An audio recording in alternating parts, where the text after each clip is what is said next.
Assalamualaikum warahmatullahi wabarakatuh. Nama saya Evin Ervina, mahasiswa pasca sarjana Universitas Halu Oleo, jurusan Ilmu Manajemen angkatan 2020. Pada kesempatan kali ini, saya akan memaparkan materi tentang perencanaan dan pengembangan sumber daya manusia.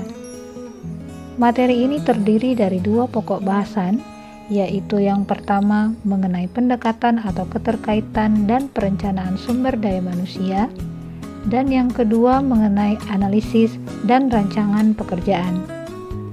Kedua pokok bahasan tersebut akan saya paparkan secara berurutan.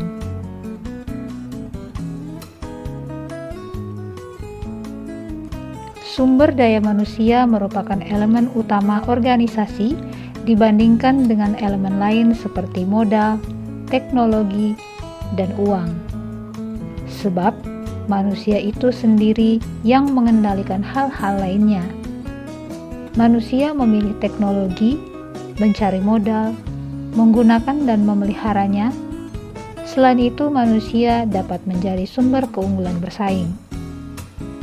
Perencanaan sumber daya manusia merupakan kegiatan menaksir atau menghitung kebutuhan sumber daya manusia yang dibutuhkan dan merumuskan upaya-upaya yang perlu dilakukan untuk memenuhi kebutuhan tersebut.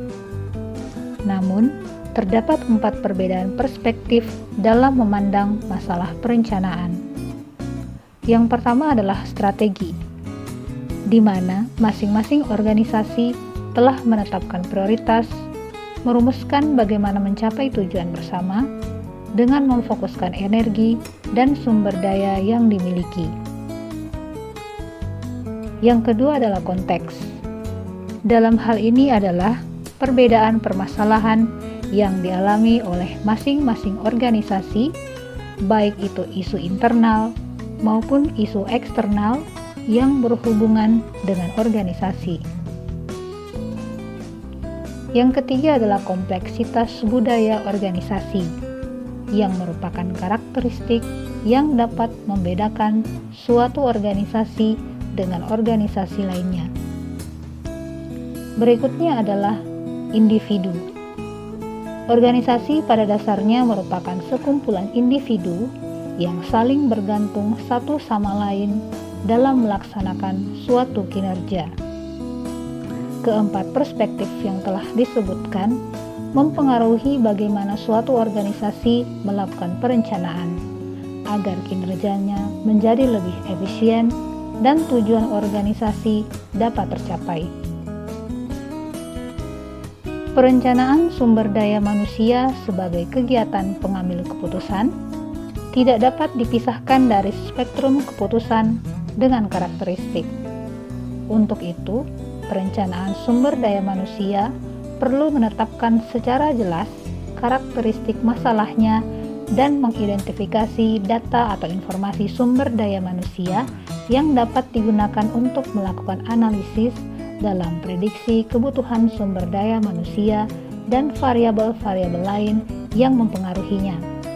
Berdasarkan spektrum pengambilan keputusan berupa peran-peran sumber daya manusia dan dengan mengacu pada karakteristik masalahnya yang menyangkut dengan prediksi jumlah dan penentuan kualifikasi sumber daya manusia sesuai pekerjaan atau jabatan kosong yang akan diisi, maka perlu melakukan kegiatan yang mendahulinya.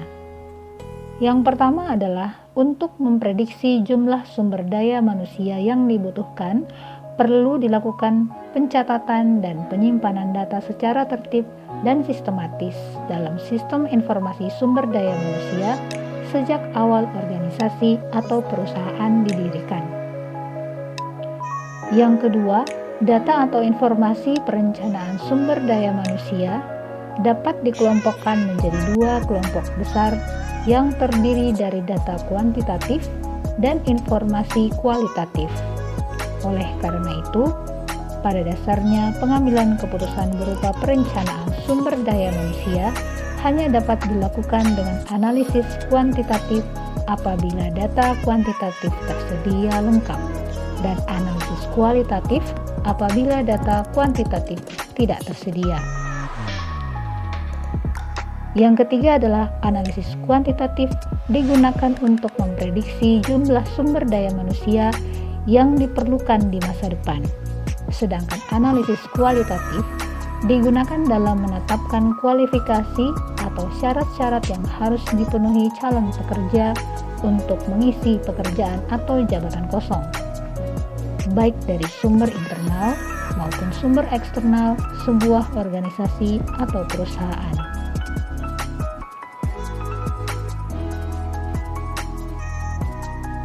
Pembahasan berikutnya adalah mengenai analisis dan rancangan pekerjaan.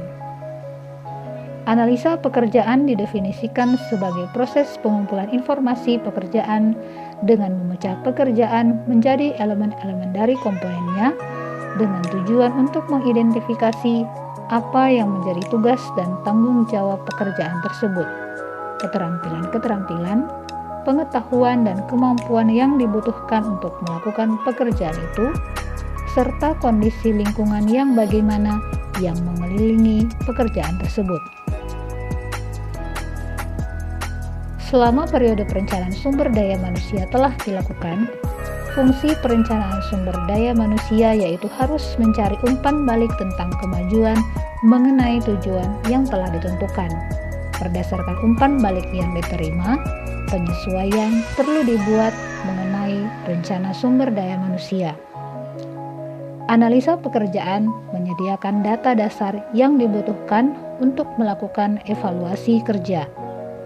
Evaluasi kerja adalah suatu proses sistematis untuk menentukan nilai dari pekerjaan yang berhubungan terhadap semua pekerjaan lain dalam suatu organisasi.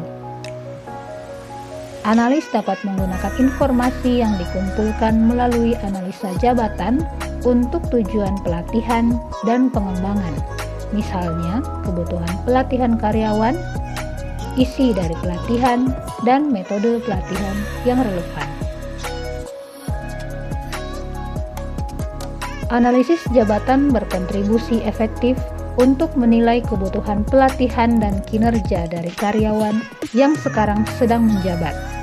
Proses analisis jabatan menjadi dasar untuk mendesain dan mengembangkan kebijakan serta strategi untuk memenuhi sasaran dan tujuan organisasi. Selama para manajer tidak menyadari apa yang dikerjakan atau apa yang diharapkan untuk dilakukan dari karyawan, waktu dan tenaga yang dialokasikan untuk melakukan analisis jabatan menjadi sia-sia. Karena itu, melakukan analisis jabatan harus mencari informasi sebanyak-banyaknya dari karyawan tentang apa saja yang dilakukan, baik secara kualitas maupun kuantitas.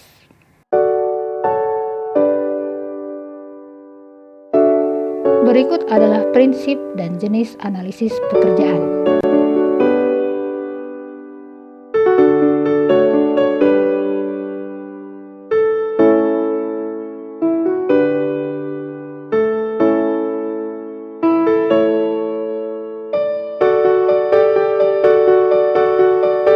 Analisis pekerjaan memiliki manfaat sebagai berikut.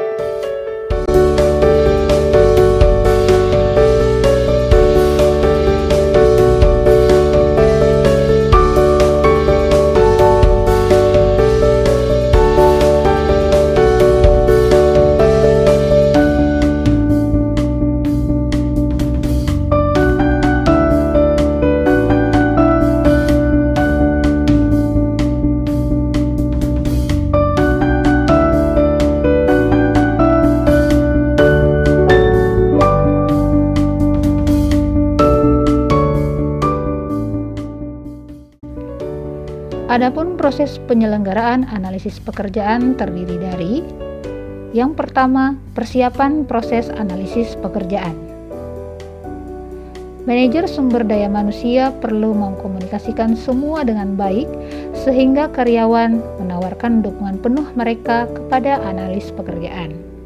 Tahap ini juga melibatkan persiapan dokumen, kuesioner, wawancara, dan formulir umpan balik. Proses kedua adalah pengumpulan data. Proses ini mengumpulkan data terkait pekerjaan termasuk kualifikasi pendidikan karyawan, keterampilan, dan kemampuan yang diperlukan untuk melakukan pekerjaan, kondisi kerja, aktivitas kerja, hierarki pelaporan, sifat-sifat manusia yang diperlukan, aktivitas pekerjaan, tugas dan tanggung jawab yang terlibat, serta perilaku karyawan. Yang ketiga adalah dokumentasi, verifikasi, dan peninjauan. Dokumentasi yang tepat dilakukan untuk memverifikasi keaslian data yang dikumpulkan dan kemudian meninjaunya. Ini adalah informasi akhir yang digunakan untuk menjelaskan pekerjaan tertentu. Langkah berikutnya adalah diskusi hasil pengolahan data.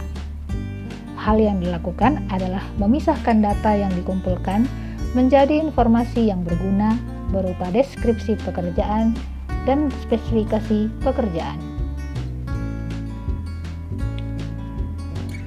Deskripsi pekerjaan menggambarkan peran, aktivitas, tugas, dan tanggung jawab pekerjaan. Sementara spesifikasi pekerjaan adalah pernyataan kualifikasi pendidikan, pengalaman, ciri-ciri pribadi, dan keterampilan yang diperlukan untuk melakukan pekerjaan. Slide berikut ini menunjukkan 3 hal yang menjadi syarat untuk melakukan desain pekerjaan.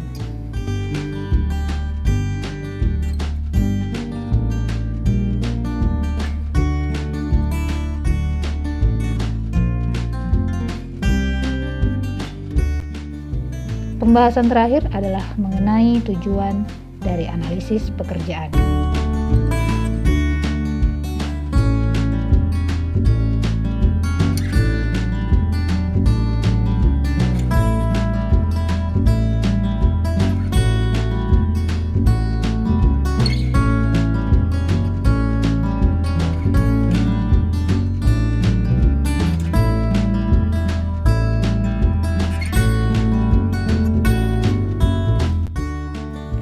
Demikian apa yang dapat saya sampaikan.